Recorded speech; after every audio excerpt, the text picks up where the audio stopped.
Well, thank you everyone for joining us tonight. It's nice to see so many people here. And tonight we have a very special guest, Dr. Lisa Fullam, and she is an associate professor of moral theology and teaches at the Jesuit School of Theology in Berkeley.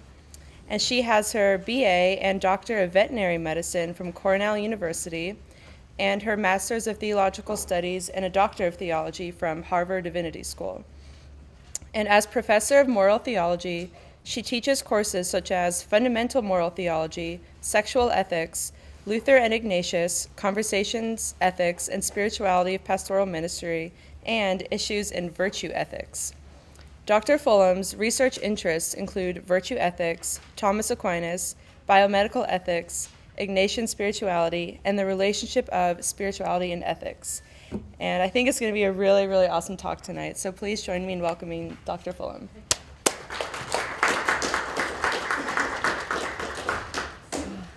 Thanks very much. I am delighted to be back here again. I had so much fun when I was here about a year ago that when Nancy sent me a note and said, "Would you like to come back and talk?" I said, oh yes, please, please.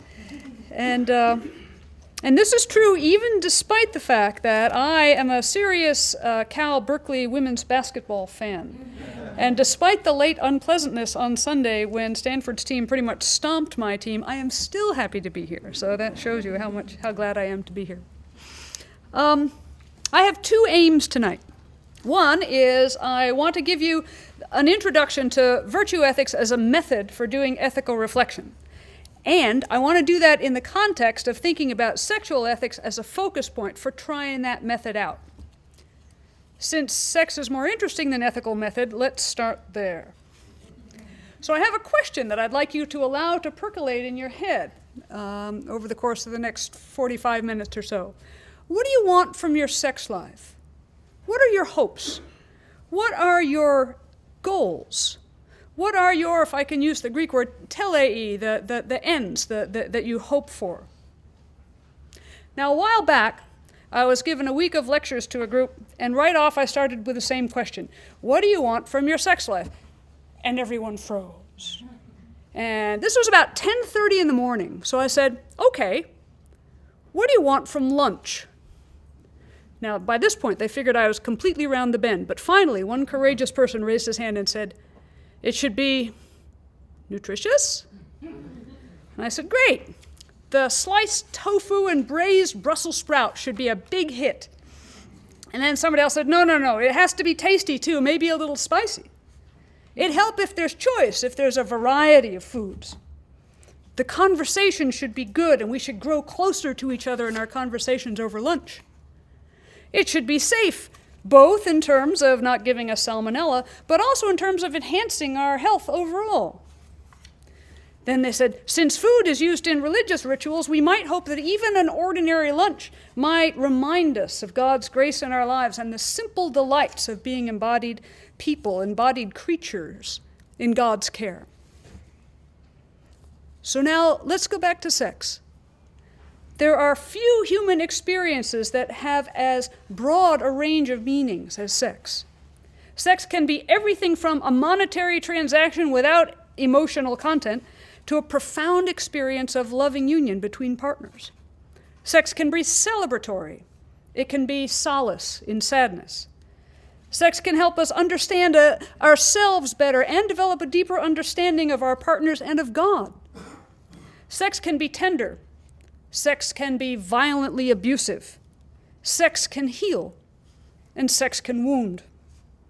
Sex can be solitary, shared, or abstained from altogether. Sex can signify acceptance and mutuality, or it can be a competition to demonstrate prowess, or to gain one's own pleasure disconnected from that of one's partner. Sex is the occasion of what is arguably the greatest pleasure that flesh is heir to. Orgasm is climactic, after all. And sex is the usual way we procreate.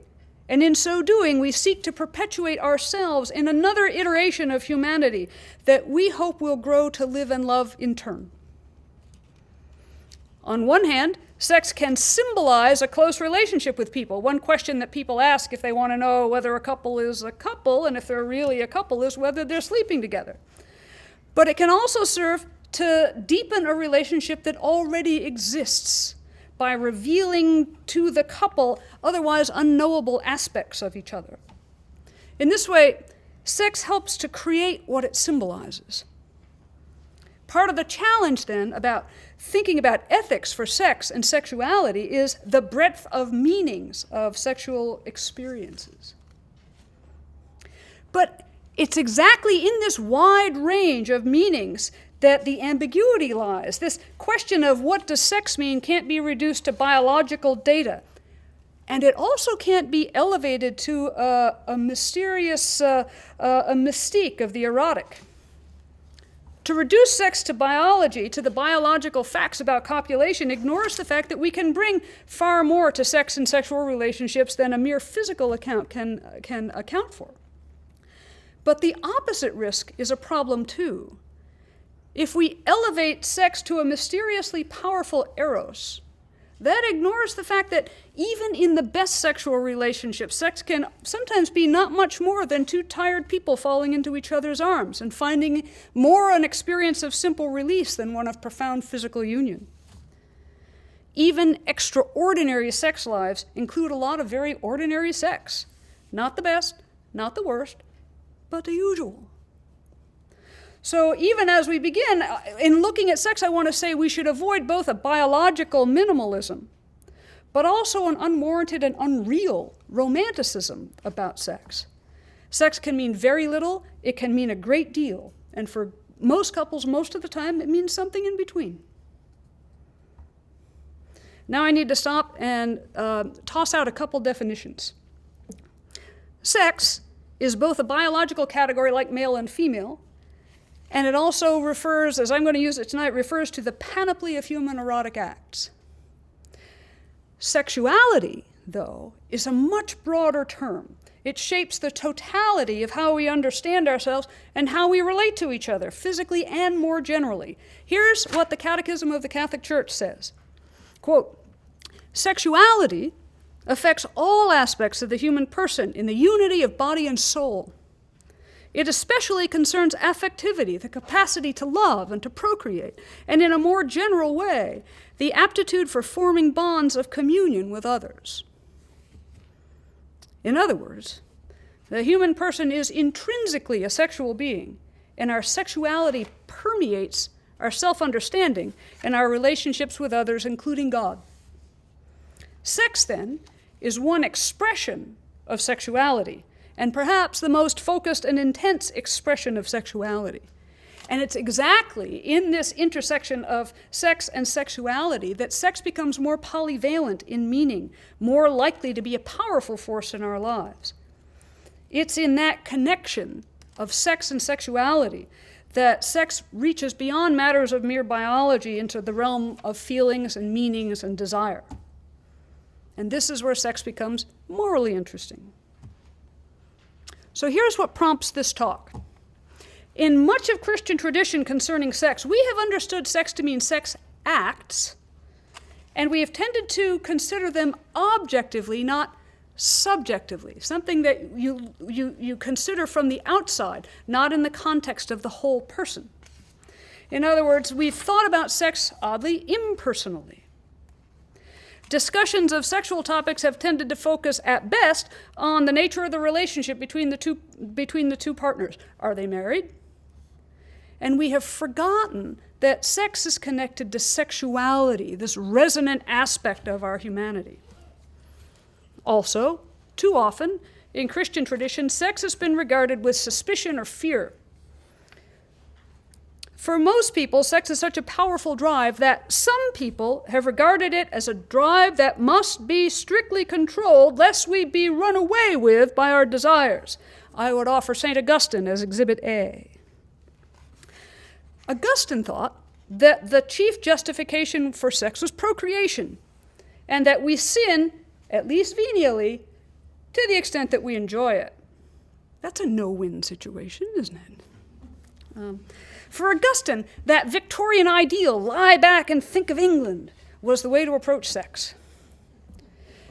It gets worse. For Augustine, the unruliness of our sexual appetite and our sexual organs themselves. He writes about this in City of God. The book is this thick, but you can find a red letter version that highlights all the sex parts. Right? For Augustine, the unruliness of our sex organs themselves and our sexual appetite was paradigmatic of the disorderly state of humanity after the fall. And this isn't just Augustine's problem. Even in our culture, we tend to conflate wrongdoing with sex. So if I were to say right now, a politician has misbehaved, give me some examples of politicians misbehaving that have been in the news lately. What about Anthony Weiner and the sexting problem?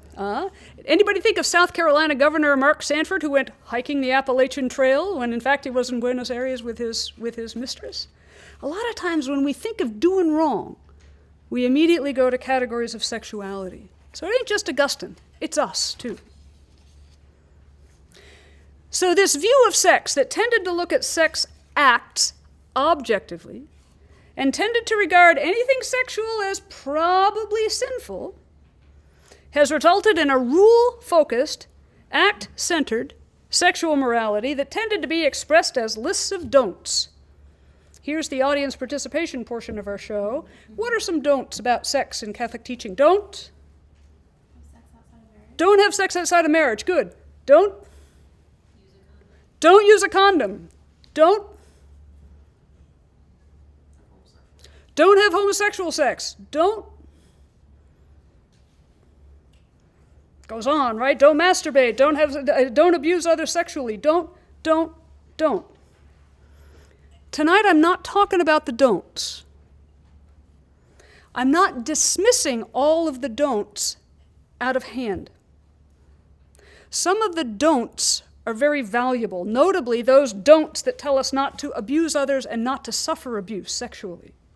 Those are important. Since sex is so deeply connected to our basic humanity, people can be badly and even permanently wounded by sexual abuse in any of its forms. Some of the don'ts are less valuable, though, and some of the don'ts are grounded in bad biology, bad psychology, or bad theology, and they ought to be tossed. Many already have been by large percentages of the Catholic faithful.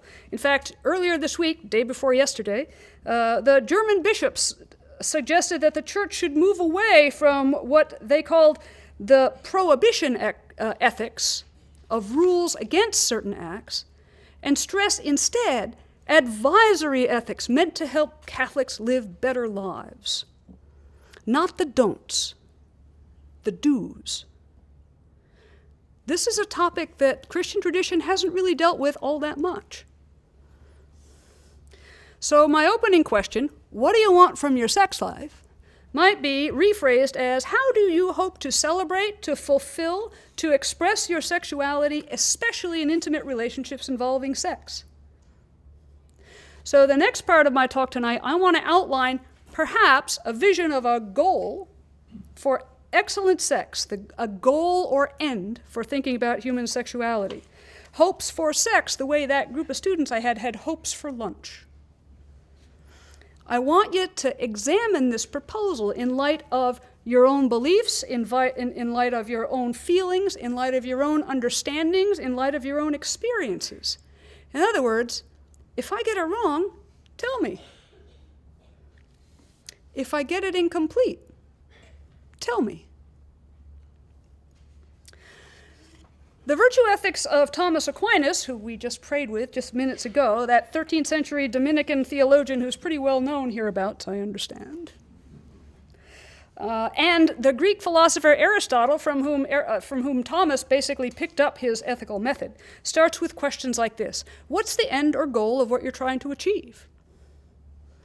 In light of that end and goal, he said, then there are virtues, there are habits, or good qualities of character that constitute a life well lived in light of that end. You can think of it in terms of three questions. Who am I? Who am I called to become? And how do I get there? For example, somebody decides to become more physically fit, so they take up running. She begins with a sense of her current state. Who am I? And she compares it to a concept of fitness, a human ideal, or in Aquinas' language, a perfection, a making complete. This is an aspect of what Aristotle called eudaimonia, or flourishing, doing well as we can. So this potential runner sees fit people and she wants to be like them. Or she reads about how aerobic fitness gives you more energy all day and all the other benefits of physical fitness. She notices that gyms are lined by mirrors because people notice that they look better when they exercise. Right? So she starts to run and she keeps at it. She runs and the aerobic fitness that it brings become a habit, a way of being, a daily part of life, like eating, like sleeping, like praying. As she continues to run, she adjusts her workouts in light of the goal. A brisk 50-yard trot, strictly speaking, is running, but it's not going to make you fit. Similarly, if you run so far that you hurt yourself, you're also not going to get fit. Eventually, as she practices this running and reflecting on how it's affecting the rest of her life, she begins to discover what fitness means in her own life. It's not an abstract ideal anymore. She's living it. It's not something she admires in someone else. It's part of her own life. Aerobic fitness, cultivated by the practice of running, is a kind of a virtue. It's a perfection or an optimization, if you want to use engineering language, of a natural capacity that's part of human flourishing. So, what do you want from your sex life?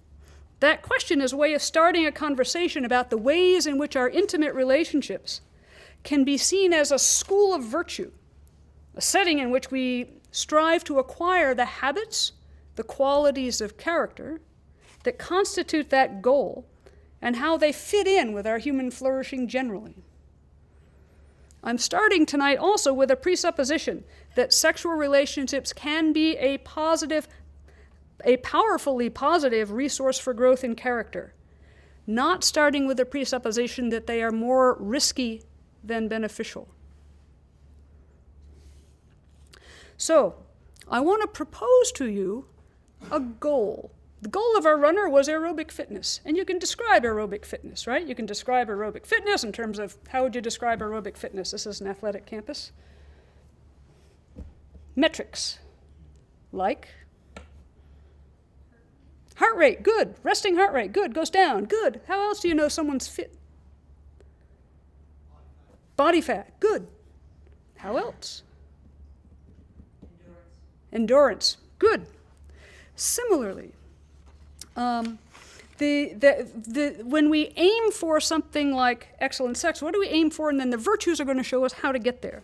So I want to suggest a tripartite goal in light of which we shape our practices and ends. The first part is a feel for incarnation. Second part is an ability for intimacy. And the third part is an eye for insight. I'm going to describe them individually, but they work together like a trinity. They all shape each other. They're one goal. The handout that you've got tonight is a proposal of a set of virtues that might help us get there, and I'll come back to that handout a little bit later. So let's start with a feel for incarnation. Incarnation, of course, is a central motif in Christian theology, right? We speak of Jesus as God incarnate, but the very notion that God can be human, fully human, like us in all things but sin, is a bold proclamation of the dignity and the ineradicable goodness of human embodiment generally. Not just Jesus's, but ours. We're not spirits trapped in matter. Neither are we matter that has somehow stumbled into self-awareness. Christian tradition holds that we are incarnate spirit, an indivisible body, soul, spirit composite. In sex, we're taken up in our bodiliness.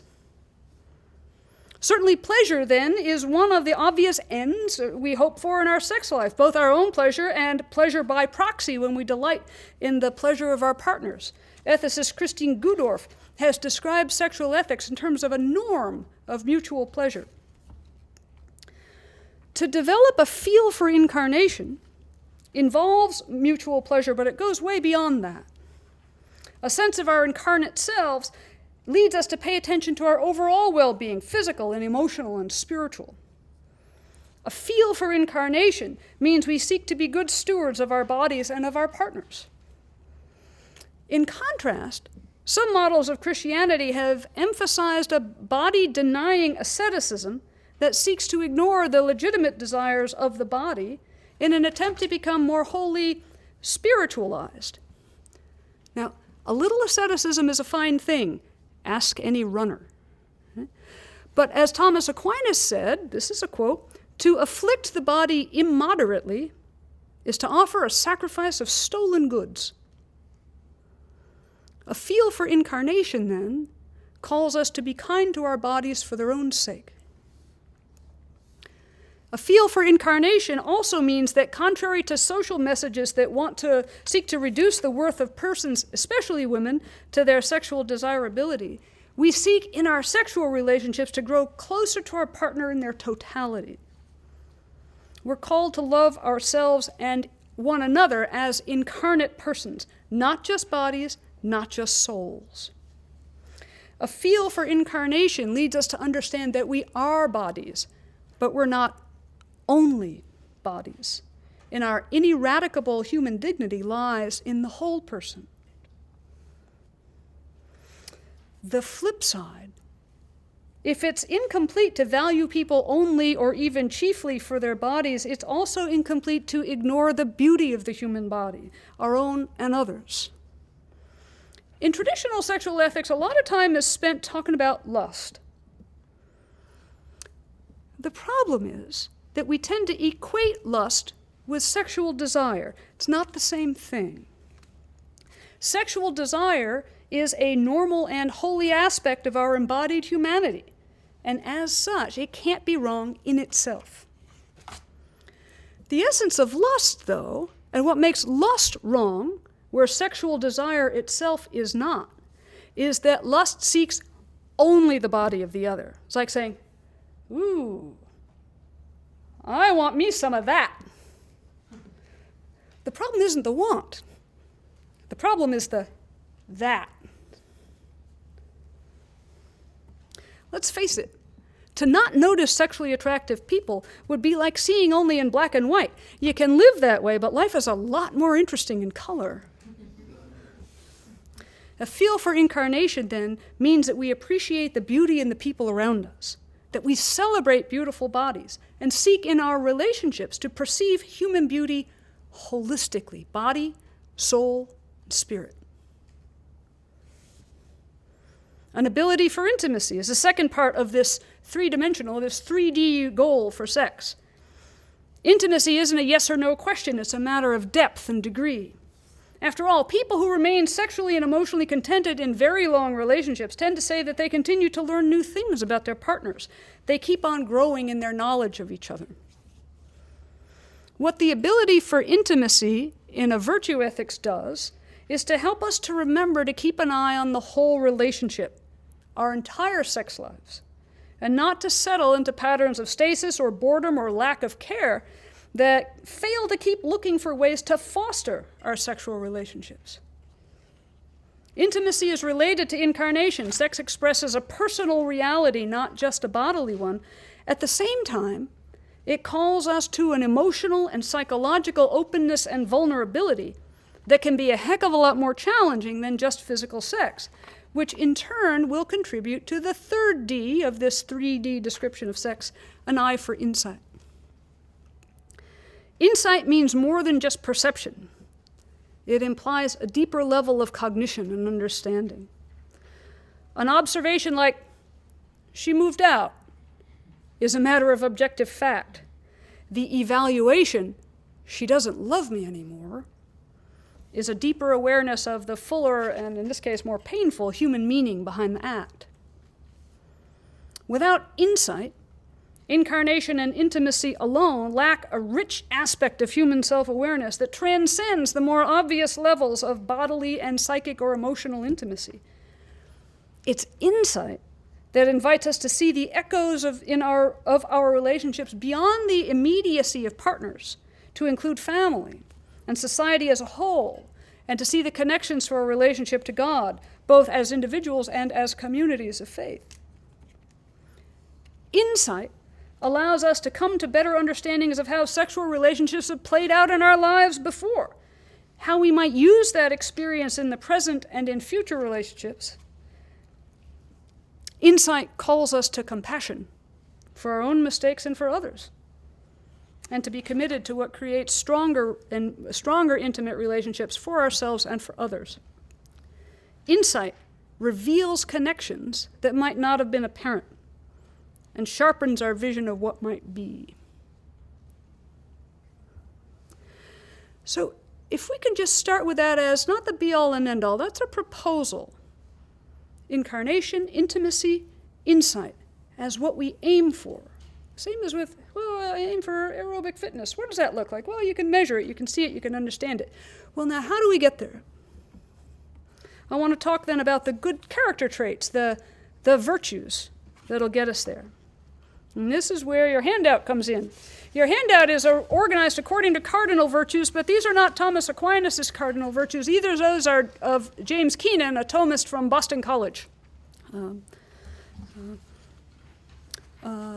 Stanford's colors are red and white. Okay, well, BC is red and gold, so it's close, right? So anyway, he's a Jesuit virtue ethicist at Boston College. And what he started with is the insight that human beings are relational creatures. And so he looks at virtues in terms of spheres of relationship. As human beings, we are relational to everybody generally, the whole world. Justice is the name of the habit of character that perfects us, that makes us good, that optimizes us in light of our relationship to everybody. Give me an example of when I say social justice, give me an example of what that brings to your mind. Yeah, relationships with community. You want to say more? Not necessarily people you know, but people in need. Yeah, with people in need. So you think about policy, you think about institutions, you think about how we participate in policies and institutions. Same idea with justice as a cardinal virtue in this outline. The cardinal virtue of fidelity perfects us in particular relationships. Fidelity is probably the primary cardinal virtue in an ethics of sexuality. So on the other side of your sheet, you can see that I have subdivided fidelity into three other aspects. The exercise of freedom, that we seek and that we foster security in our relationships, and that we cultivate mutuality. Those virtues that are listed as subsidiary virtues are virtues that, this is Thomas's language again, participate in. They are subcategorized as being like those cardinal virtues. The next step, if I were to expand this, would be, what are some prudential practices? What are the sorts of things that people who are seeking to acquire this or that virtue might do? For example, that same group who was hesitant to tell me what they wanted from lunch, right? By the time the week was over, I said, well, what are some of the practices that you're going to do that are different now? And one guy raised his hand and he said, trimming toenails. And I said, what? He said, yeah, it's a simple act of kindness. I'm going to pay attention to trimming toenails. And then he came back with, I'm also not going to read the newspaper at the breakfast table. I'm going to actually talk to my wife. These are the sorts of things that people who are seeking to enhance their relationships might pay closer attention to. Yeah? Prudential practices of virtues are legion. They are legion. Okay.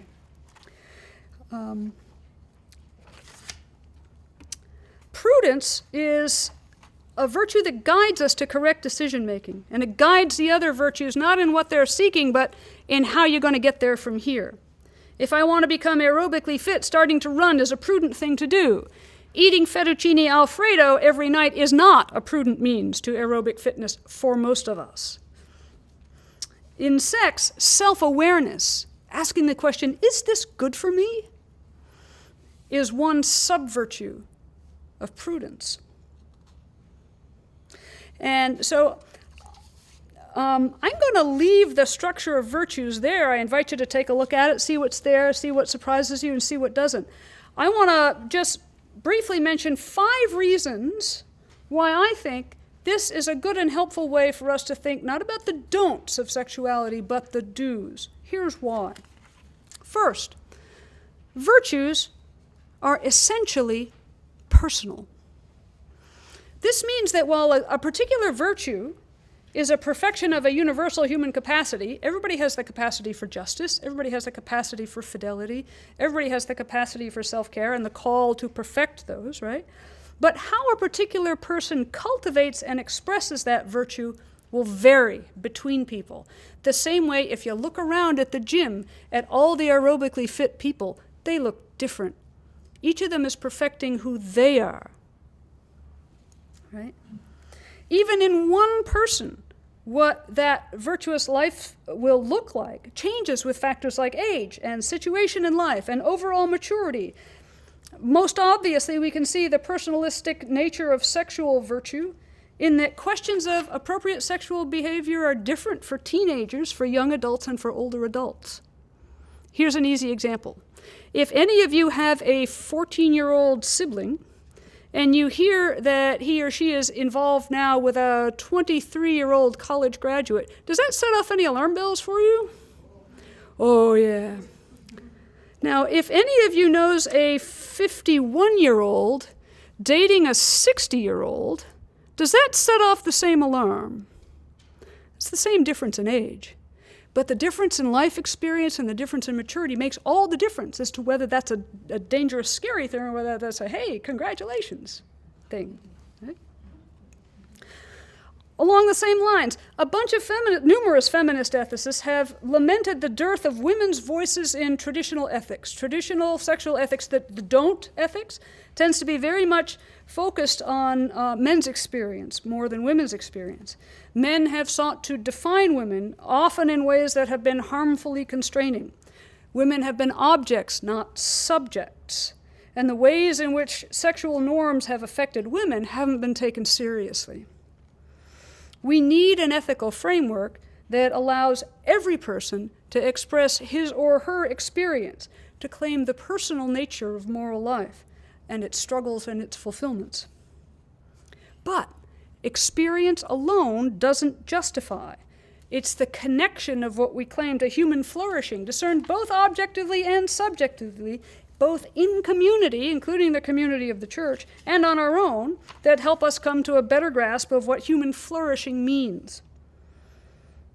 To assert a model of human flourishing, eudaimonia, happiness, whatever word you want, it's not to read the biological data of the human person like the parts list of a car.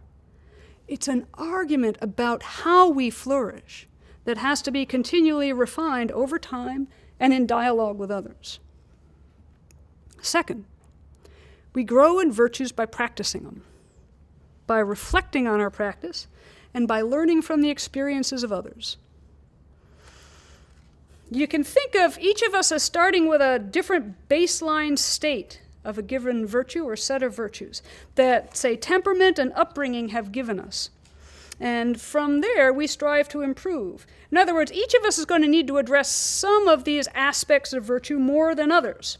One person, for example, might find it really hard to be confident, naked, and close to another person, while for somebody else, bodily sharing is real easy, but emotional intimacy is really hard and something that they have to work on. Since we grow in virtue by attentive practice, reflective practice, we can also expect that teenagers, that the young, will have a tougher time navigating what's good for them than people with more experience.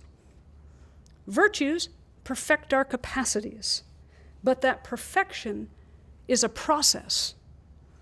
It's not a state of perfect achievement, at least for most of us.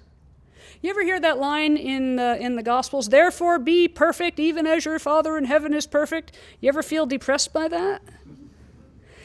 But it means the same thing. Therefore, allow yourself to be perfected, to be on a process of being the person we're created to be. That, I think, if Jesus was a Thomist, then maybe that's what Jesus had in mind. Likewise, our mistakes along the way don't define us. Women especially, but not exclusively, have tended to be defined by mistakes in sexual behavior. We have to be gentler with ourselves and with other people. Third, because they are perfections of natural capacities, the way we're built, questions of virtue invite us to ponder human nature more deeply. What does it mean to be all you can be? Thomas Aquinas thought that he had a complete moral anthropology, in light of which he posited his list of cardinal virtues, a little different than Jim Keenan's, and his virtues reflect that moral anthropology. We don't accept that moral anthropology, that description of what it means to be a human being anymore. It was great in the 13th century. We know things now that we didn't then. Historicity. Our culture's historicity and our species' historicity, for heaven's sakes, makes it a fool's game to think we have a complete, final, always and forever description of human nature. But that doesn't mean we can't say anything. In her book, Nature as Reason, Jean Porter leads us to understand that we can make claims about human nature as long as we don't hold ourselves to the unattainable standard of a complete, fully articulated, non-revisable concept. In this view, then, the virtues of sex and the moral anthropology, the description of the human being in light of these spheres of relationship, they cross-check each other.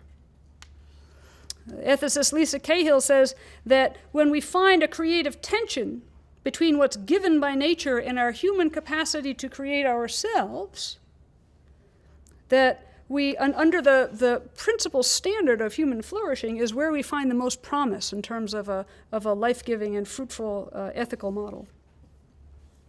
Now, fourth, because virtue ethics invites us to envision the best that we can hope for, virtue ethics depends upon and it celebrates creativity and imagination. Victoria's Secret has turned sexual imagination, fantasy, and play into a very successful business, but there's more to the sexual imagination than garters and lace. Excellent lovers know that great sex isn't a matter just of what happens in bed, but any number of other small acts of tenderness and care. The basic concept is simple. Both men and women report that sex is better where the connection between the partners is deeper. Therefore, anything that cultivates that ease, the comfort, the safety, the joy of that connection makes for better sex.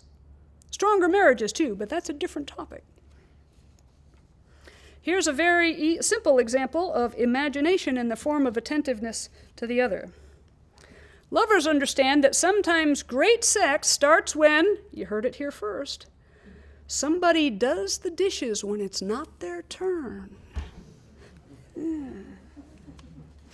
The prosaic and the passionate are deeply interconnected in excellent sex, in virtue ethics generally. And it takes imagination and creativity to find the links. And fifth, virtue ethics is holistic.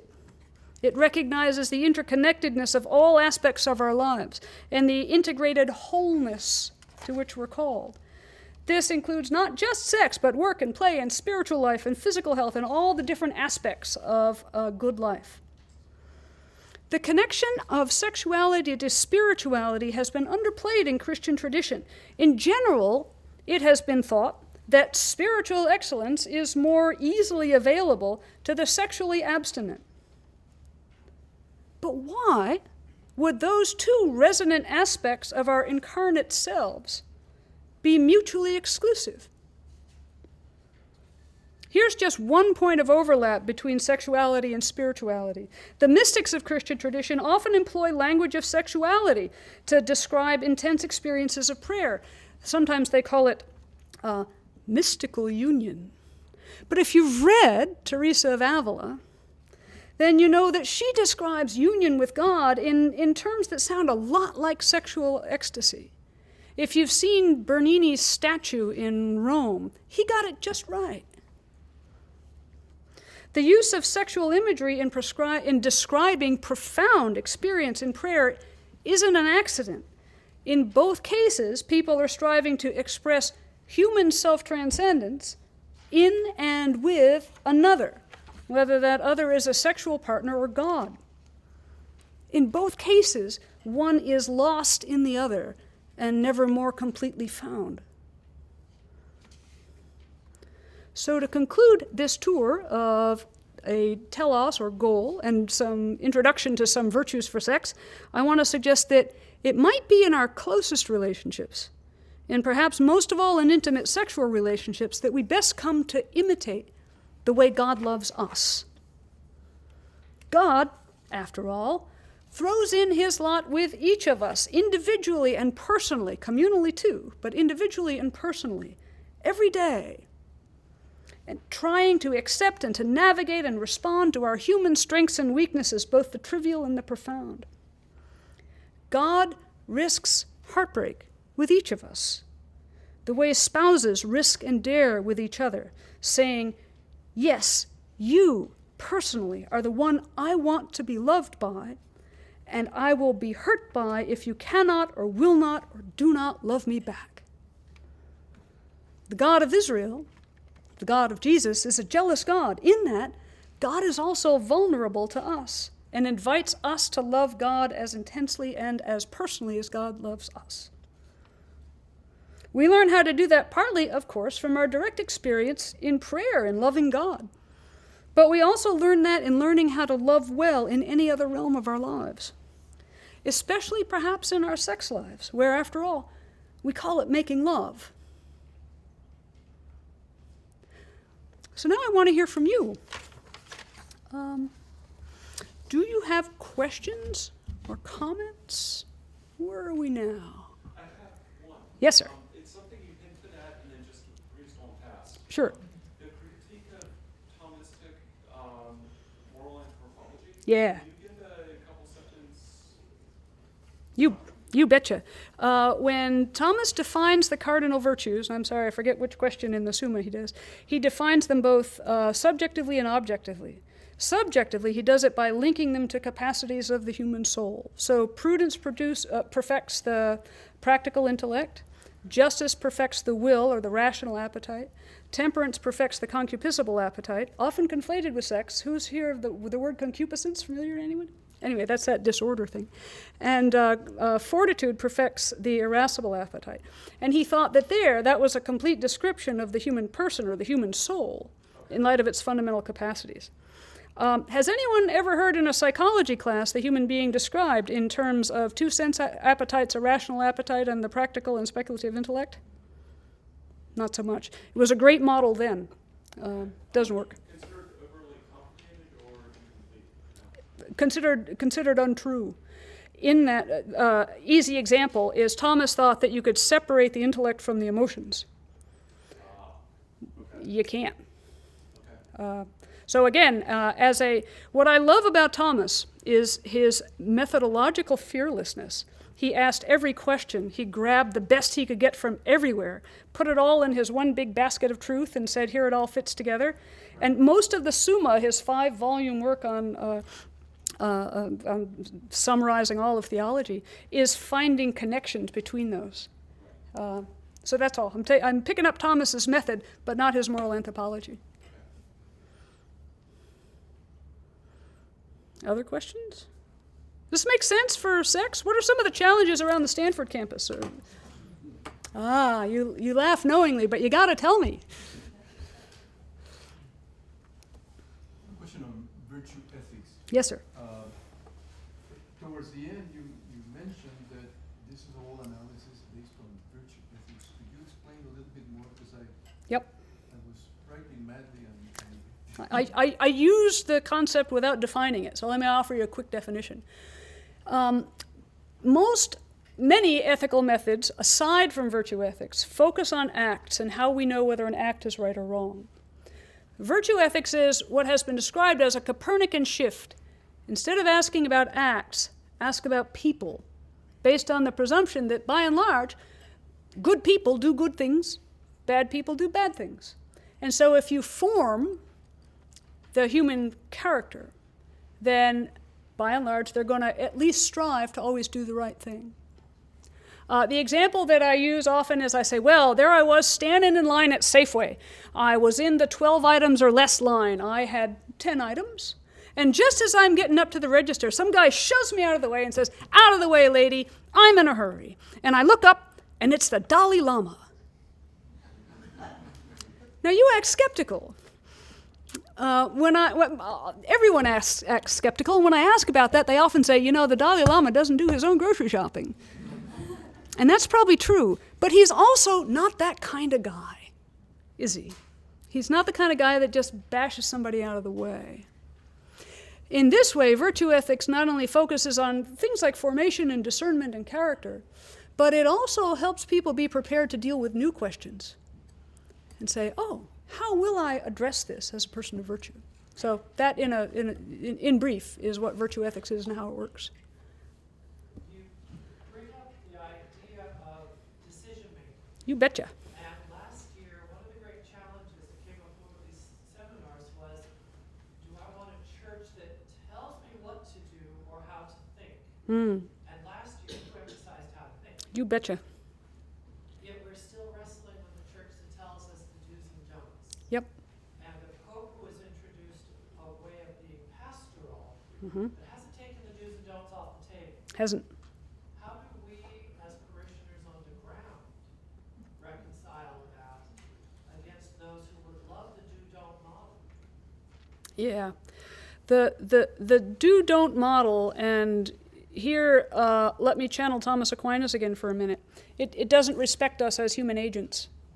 God didn't create us, when I was out working, I have a dog who I show an obedience trial sometimes. And when I tell my dog to sit, she damn well better sit, because that's what I told her to do. And I don't want her to ask. I want her to just do it. But when I tell my students to write a paper, I want them to think. I want them to wrestle.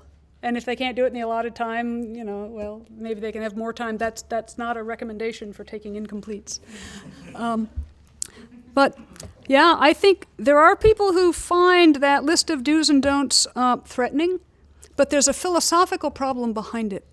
And it's based on a misunderstanding of what natural law is. It could be a whole hour in itself, so let me say very briefly. It used to be thought that if you're talking about human nature, you can just describe human nature, same way Thomas described the soul, the mind, right, in terms of its parts, and that our parts determine their function. Thomas inherited that understanding of natural law from a Roman jurist by the name of Ulpian, that the structure dictates the function. By historical accident, because Thomas did it that way in his big basket of truth, the Summa Theologiae, we use that understanding of natural law in our sexual ethics. So we think that if one can do this with one's sex organs, one must do this with one's sex organs. There's another model of natural law, also in Thomas Aquinas. It's the one he got from Aristotle. And Aristotle asks a different question. What makes us human? And he says, what makes us human paradigmatically is our rationality, our ability to think things through.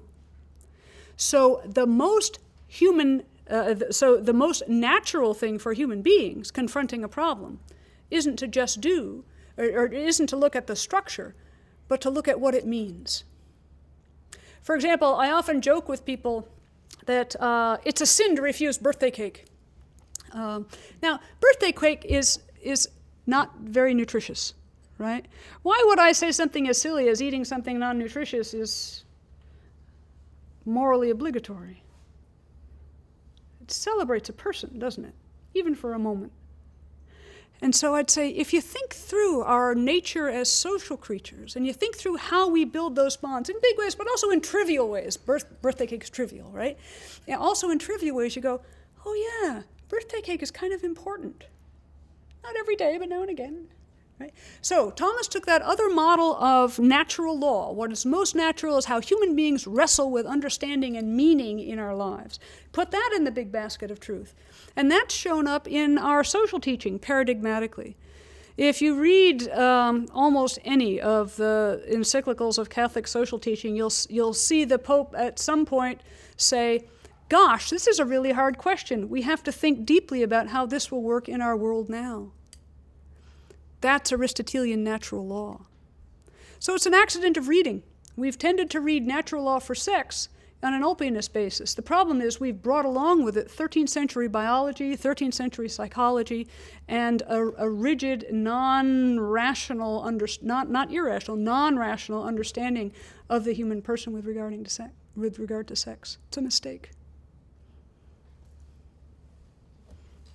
Could you apply that specifically to the issue of contraception? Sure. Humani Vitae, paragraph 12. I feel like you could quote it back to me.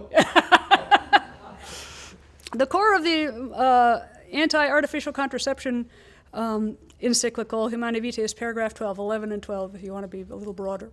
And it says that because it is possible both to procreate and to express deep love in any individual act of sex, one must always do both. Otherwise, you are violating God's intention for the structure, the facility, the parts, the sexual parts themselves. It is screamingly Ulpianist. The structure dictates the function. This is not an exact analogy, but I want to use it because it's fun, right? So my inexact analogy is, consider the human tongue. It has two main functions, eating and talking. Therefore, we must always talk when we eat and eat when we talk. It's the same kind of argument. However, the problem with the Ulpianist reading of artificial contraception is how you define artificial. What does it mean to be artificial? And that's when, I don't want to go down into the weeds because that's an hour in itself. But the notion of artificiality takes human thought out of it. Most of you have not been raised with the Baltimore Catechism. The first question of the Baltimore Catechism is, who made me? And the answer is, God. Good job. So sometimes when I'm playing with my students, I say, who created poliovirus? And they say, God created poliovirus, because God created everything. And I say, what did God create poliovirus for? To sicken and cripple children. Therefore, we must let that be because God created it that way? No. Because God calls us to work for human flourishing, we say, let's use our intellect and let's work together and let's figure out how we can change that friggin' virus's destiny so that we can say at the end of the day, we've saved people. That make sense? One more and then I have to stop. I don't quite know what my question is. It's a big topic, but where does homosexuality fit in? Good. Where does homosexuality fit in? Why is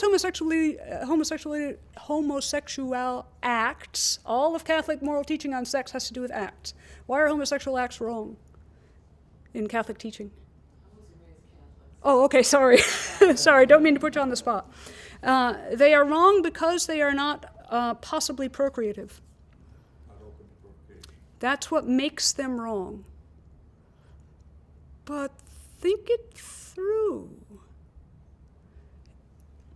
Let's do some math. You've all got calculators because you've all got phones.